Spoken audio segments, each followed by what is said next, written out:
Hey everyone, Laura here with Rags to Rugs, and today we're going to share with you part 2 of our 2-part video on how to make a toothbrush rug, also known as an Amish knot rug. We're going to pick up right where we left off at the beginning of round 5. Now, since we uploaded our part 1 video, we've been receiving a lot of questions. And so we'd like to go ahead and address some of those questions with you before we get started back on our rug.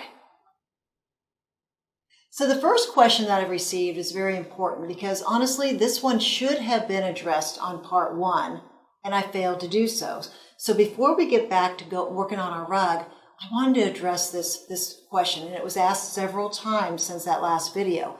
Mary specifically asked this question. She says, on the very first turn of the demonstration of part 1, you picked up both runners. Is this the only time you do this? Excellent question, and my response verbatim to her is, correct. This is the only time. For the remainder of your rug, you will insert your needle under one running strip only, and then over the working strip. The only time you pick up 2 running strips is on that very first run. After that, always just 1. Excellent question, Mary. Thank you so much for asking it on behalf of everyone. Okay, so picking up where we left off, we are at the very top of round 5. Before we ended the video on part 1, we already marked our pattern. You can see our stitches right here, our stitch markers.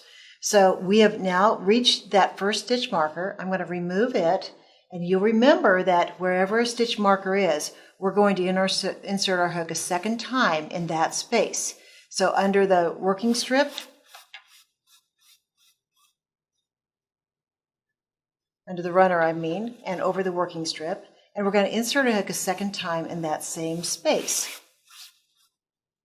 We've come to another stitch marker because our pattern on round 5 had 2 number 2s in a row. Insert our hook under the runner, insert our hook again, under the runner, adjust that strip if you need to, and move on. The next stitch is just a singular.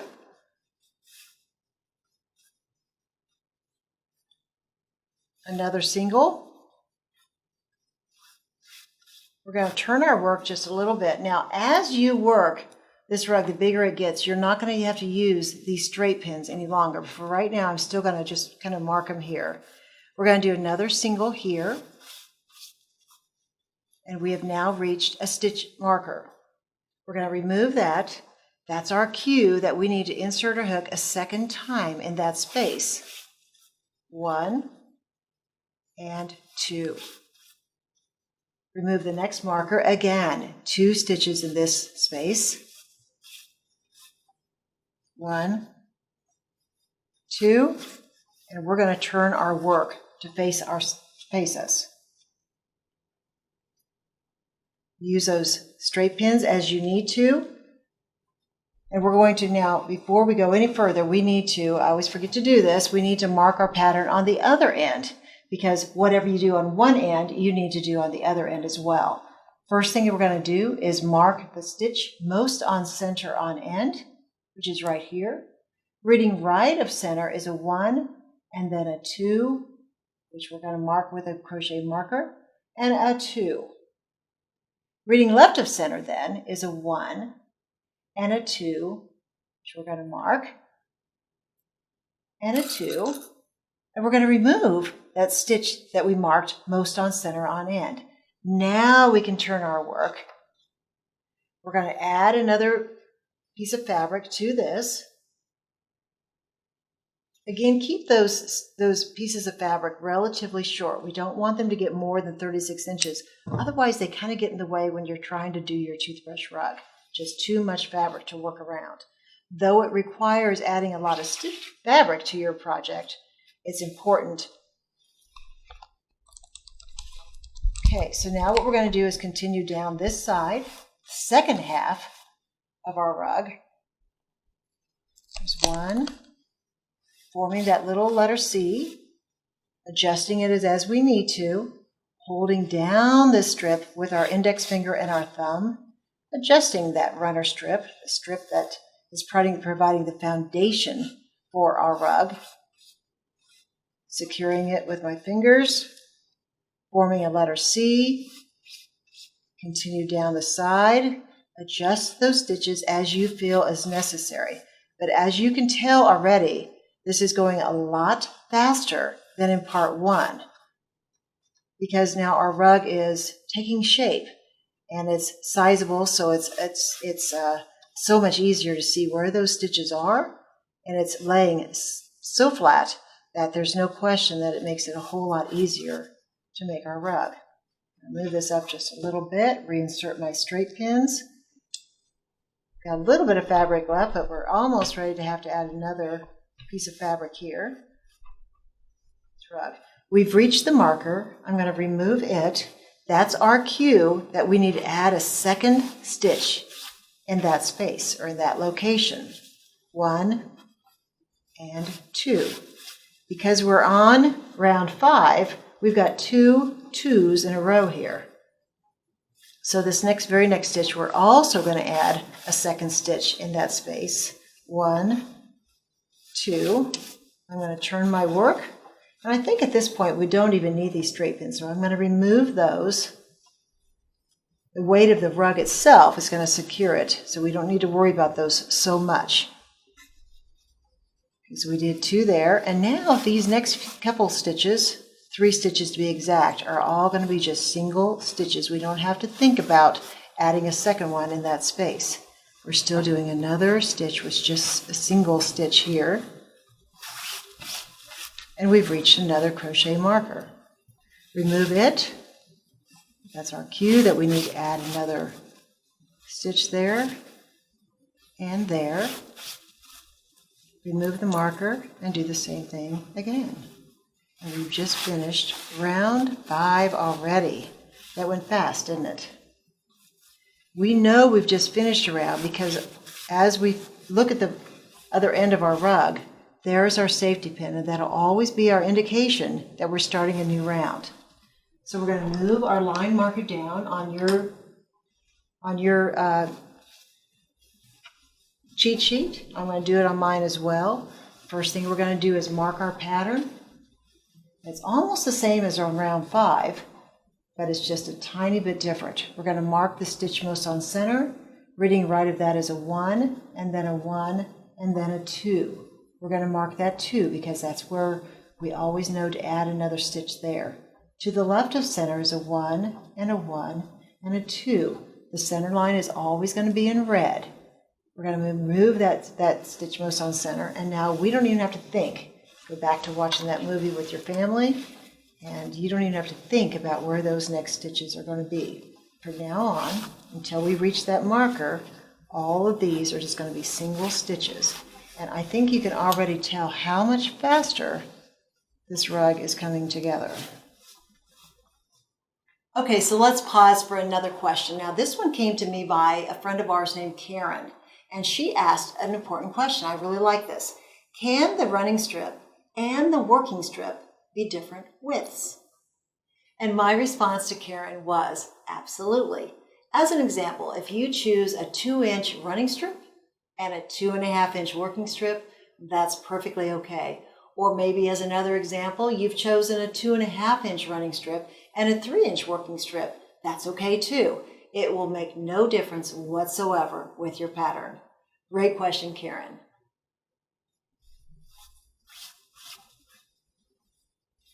And we're quick approaching that next marker.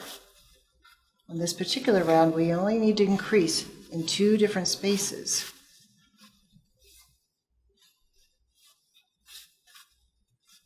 And we've just reached that marker. I'm going to remove it. That, as you know now, is your cue to add another stitch right here. Adjust that runner if you need to. And we'll keep on going. You see that runner that just runs around the perimeter of your rug, doing nothing but providing a foundation for your working strip. It's an important role because it's what's going to give that rug the durability to last, like my daughter's rug, for generations, perhaps.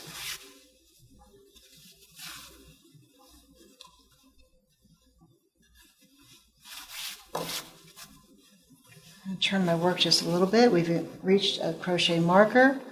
Insert my hook a second time in that space. Finding that letter C, adjusting the runner as necessary. And before I make the mistake again, we're going to mark our pattern on this other end for round 6. Marking it at stitch most center on end. To the right of that is a 1, a 2, a 1, and a 2. To the right of that is a 1, 1, 2. Removing the marker most on center on end, turning our work, and we're going to come back down this other side.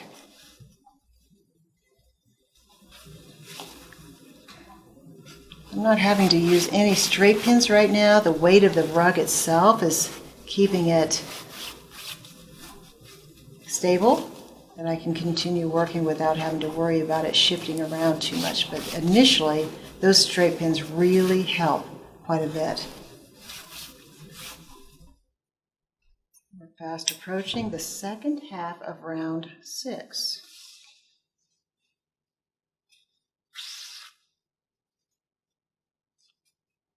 Slide the needle down and keep on trucking. So let's pause again for question number 3, which came from our friend Kimberly. And she actually said that I could post this question for y'all. It's a very important one, and she was very observant. She said, why did you start with 10 foundational stitches for a rug that's 18 by 24? Shouldn't it have been 6? Taking the finished width dimension from the finished length, the difference is 6, right? Good question, Kimberly, and my answer is very simple. Although you can use my pattern for both crocheted and toothbrush rugs, your stitch gauge may be different when using the toothbrush method of rug versus your crocheted method. My personal stitch gauge for toothbrush rugs is 3/4 of an inch. For that reason, I modified the number of starting stitches to 10 rather than 6 to arrive at a rug that's 18 by 24. If you'd like to know your personal stitch gauge, watch our video here on the YouTube channel. It's good information and it's good to know. One more stitch and we will have reached our marker. And in that space, we're going to do 2 stitches. I removed that until we reach the other marker in the same pattern.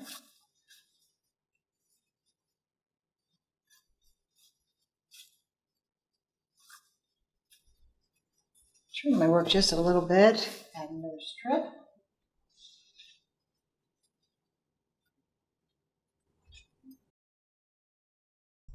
And we're just about ready to mark our pattern for round 7.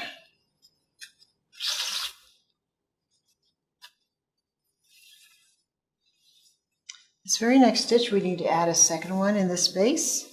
And if you're following along, you'll want to do the same thing. You can pause the video anytime you want to. If you need to catch up or take a break, fix your family a meal or whatever. That's what's so cool about YouTube, is you can stop anytime you want.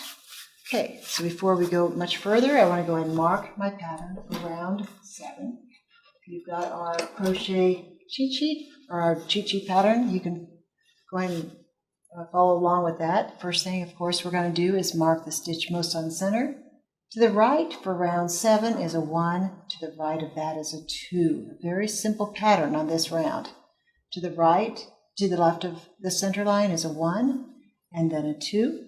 We'll mark that and remove the stitch most on center on end, and we can continue working.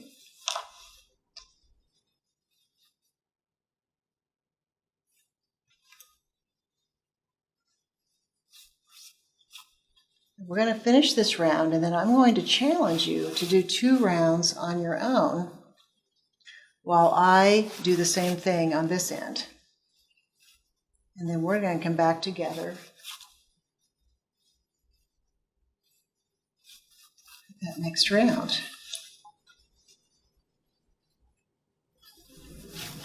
We're fast approaching the first half of round 7. As you know, we've already marked our pattern with just a couple small increases. And then we're going to have the next round, which is going to be a little more interesting. And I think you'll see how easy it is, even when the pattern gets a little bit more daunting. Turn my work just a little bit. One more stitch and we will have reached that crochet marker. We're going to remove that. And we're going to insert our hooks 2 times in that space because that's what our crochet marker reminded us to do. I will probably always call them crochet markers, even though we're doing a toothbrush rug. It's not necessarily a crochet marker, but that's what I've always called them. So try to remind myself just to call it a marker with our toothbrush rugs. But okay, we've reached our marker. Formed our little letter C. We know to insert our hook a second time. Whoops, I lost the fabric. Get it back through. Insert our hook a second time. And once again, it's time to add some more fabric. You get really, really good at adding fabric to your rug, I promise you. There's our little clip. And find at the end, feed it up through the bottom. When you can't pull it any further, roll it over. You'll see that very obvious V. Roll it in with your thumb through the slit and feed your needle down to the bottom. We need to finish round 7. So here is the stitch most on center on end. If I drew an imaginary line right up through the center, I know that that's the stitch that's obviously most on center end. To the right of that is a 1, to the right of that is a 2. Reading left of center, to the right of the center line is a 1, to the left of it is a 2. We can then remove the stitch most on center on end, and we can continue on. As you now know, we will never add additional stitches to the sides of our rug, only on the ends and generally only in the corners. And what you do on one end of your rug, you obviously will always need to do to duplicate that on the other end of your oval rug. Keep adjusting that running strip as you need to. I think you can see how beautiful this rug is, but how quickly we are making this beautiful rug. Fell off my needle. I'm going to put that back on my needle. Add yet another strip. One more stitch and we will have reached our marker. We'll remove it. Insert our hook 2 times in this space.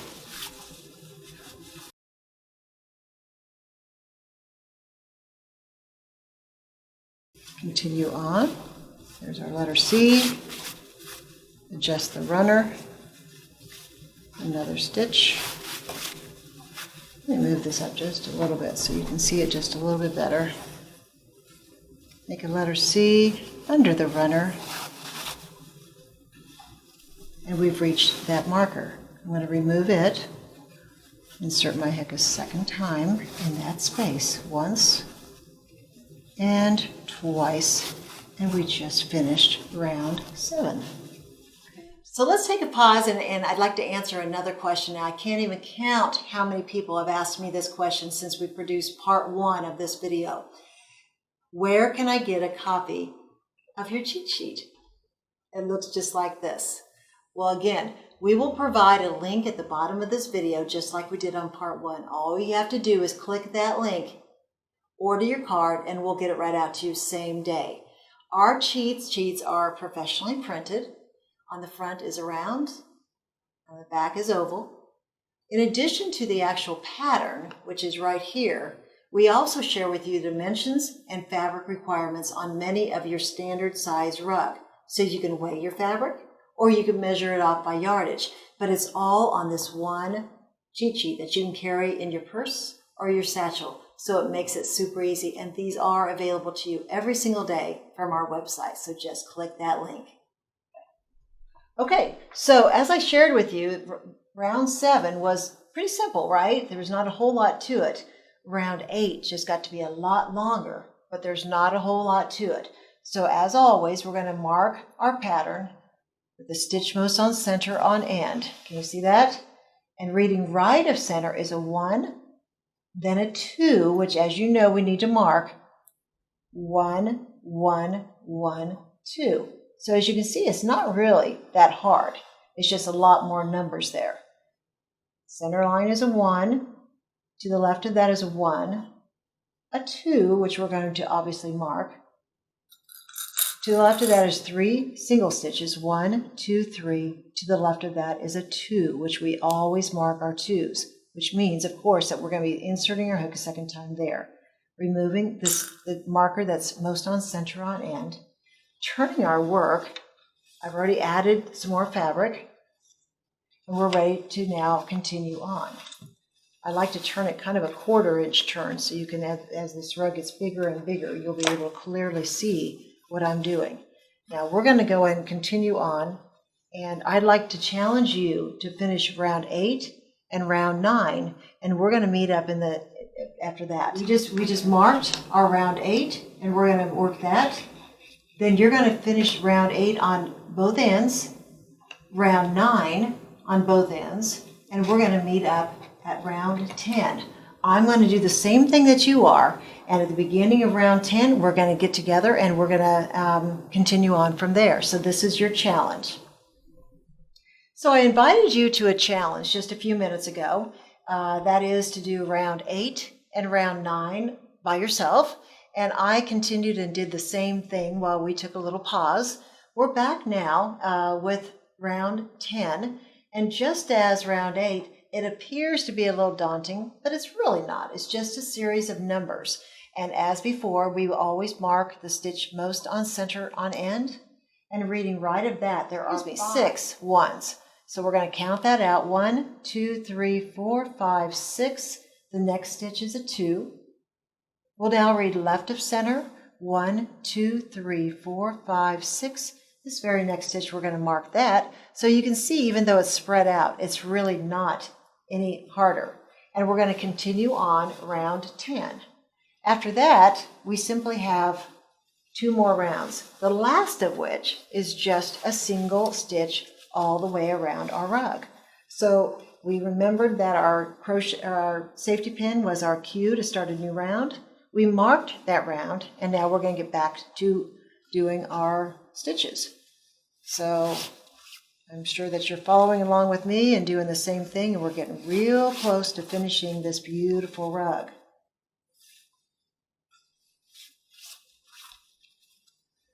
Continue to adjust that runner as is necessary to keep your rug laying nice and flat and be perfectly shaped.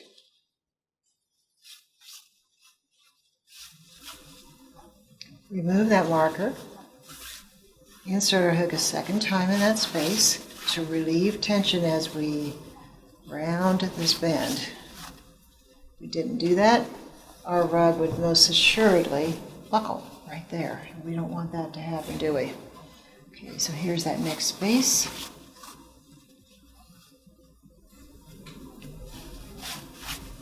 I'm going to turn my work so I can mark the pattern down here. And we're going to mark that stitch most on center on end. Reading to the right of it is 1, 2, 3, 4, 5, 6. The 7th one is where we're going to increase. To the left, 1, 2, 3, 4, 5, 6. And we're going to mark it right there. Removing the one on center on end and continue on.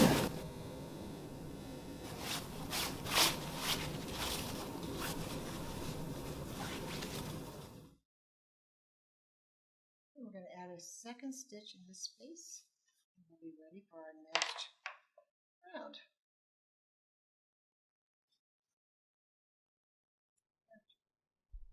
So I promised on the first video that I would share with you the very first toothbrush rug I ever made, and then I failed to do it. And I got called out about that by so many different people. So I'd like to share that with you now. And this is that rug. This is 37 years old. I made it. I was kind of a crazy new mama, and I decided for my daughter, who was yet to be born, to do her whole nursery in honey bear fabric and wallpaper. It was the rage back then. So I picked up a lot of fabric and I made her crib bedding and our bumper pads and our rocking chair pads and our curtains, and I just went to town. But I had some leftover fabric, and I decided that her crib needed a rug beside it. But back then, we're talking 37 years ago, there was no internet. We had one local fabric store, and they didn't have any books on making rag rugs. I did find a rug at a flea market, and I picked it apart until I could figure out how it was made, because these rugs have been around for generations. So I was able to make this pretty rug for her nursery. You can even see the pink fingernail polish that she spilled on it when she was a young girl. This rug has been around for 37 years, and it's been used for 37 years. And currently it is in our mudroom bath. So it gets stepped on all the time. But anyway, wanted to show off my little rug that I talked about on that first part of the video. And hopefully you enjoy it as much as I have for 37 years. We're going to turn our work toward us. We're going to move the pattern down to round 11. We're going to mark that pattern, most on center on end, which is right there. To the right of that is a 1, then a 2, 1, 1, 1, 2. To the left of the center is 1, 2, 1, 1, 1, 2. We're going to move that stitch most on center on end, turn our work. Now this will be the last round that we do together.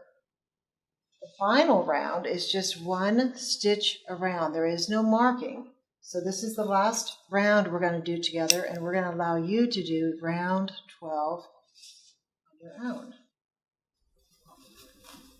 Continue to adjust that runner strip as you need to assure that your rug is always going to lay flat.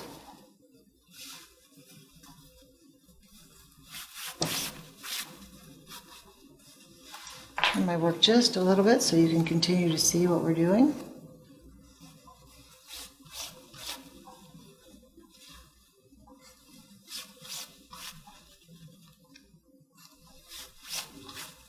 Another stitch and we'll have met our marker. Turn my work just a little bit.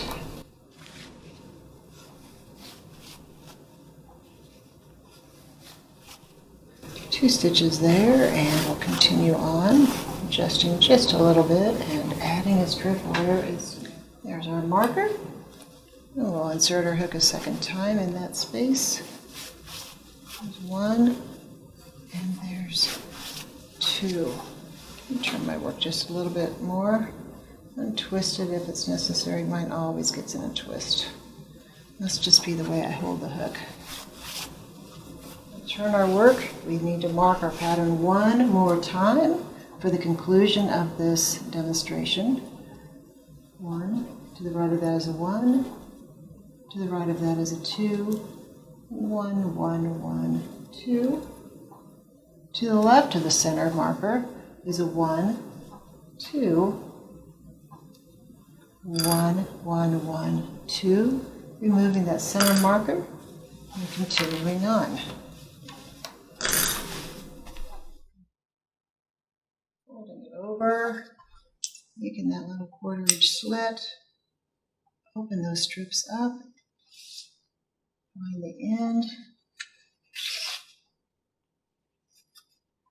Lead it to the end,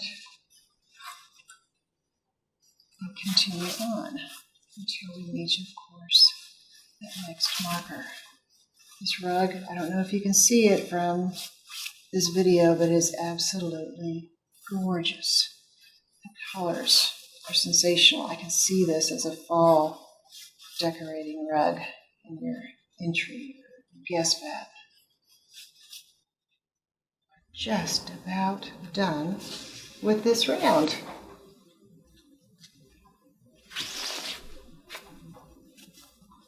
Feed that down to the bottom. Just a few more stitches and we will be done. I'm going to insert my hook right there.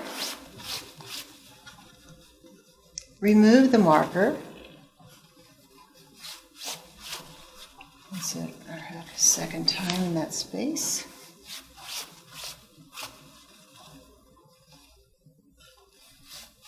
Following the pattern, only focusing on those markers, because that's the only place you need to do anything different.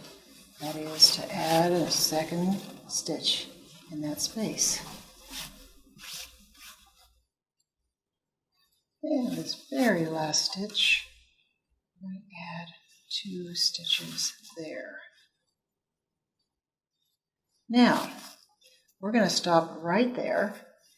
First of all, look at this beautiful, beautiful rug. And all that you're going to do now to finish this rug is 1 stitch all the way around. There's no marking to complete our 18 by 24 inch demonstration rug. So you hung with me for the entire rug, and I'm confident that your rug is just as beautiful as this one here. And if you have any questions, obviously, you're going to reach out to me and we'll answer them the best as we can. So thanks for hanging in there with me for this wonderful demonstration on how to make a toothbrush rug, also known as an Amish knot rug.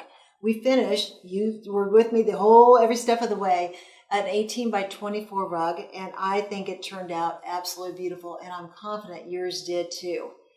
It was a lot of fun. Thank you it's the first time we've had a 2-part video. I hope you will go back for part 1 and part 2 and watch it whenever you need to. As always, subscribe, hit that bell, stay in touch. Any of your comments below are appreciated and I will respond to them. And as always, make it a great day.